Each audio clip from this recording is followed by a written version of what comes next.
Hello, friends.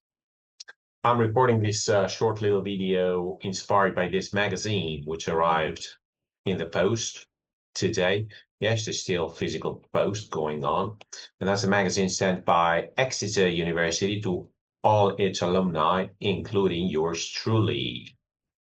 So yeah, apparently 70 years, are celebrating 70 years of something.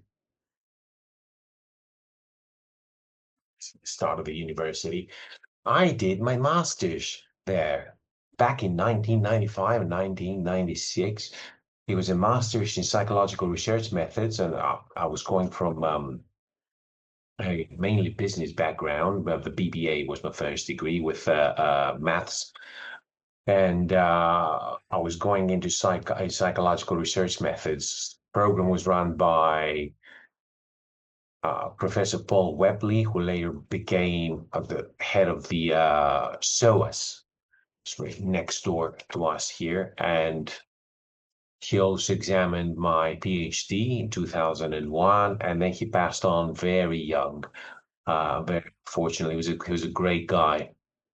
But really, the professor who had the most impact on me back in the day was Professor Paul Kline, who was the first ever professor of psychometrics in the UK.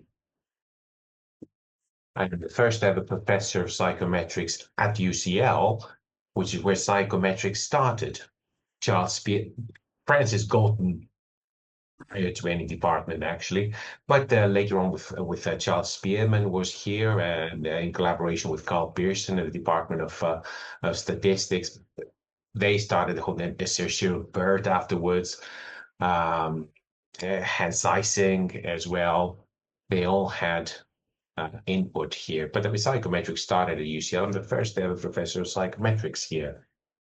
So I was inspired by Paul Kline, who was he was a great, it's a great thinker and researcher.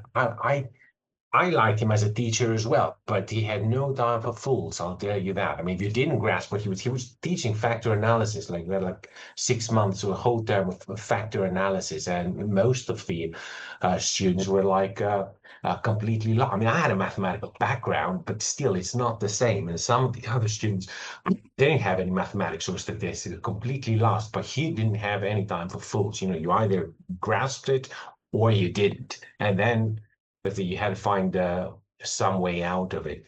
But I really liked his style, and I was very deeply uh, influenced by him, and that's how I got into psychometrics. But like other psychometricians, uh, Paul Kline also had interests in psychodynamic theory. He wrote a very famous book, Fact and Fantasy in Freudian Theory, I think. Thing was called. So he was bringing this scientific mindset in the evaluation of Freudian theory. And he was really a great guy, and I was very strongly influenced by him.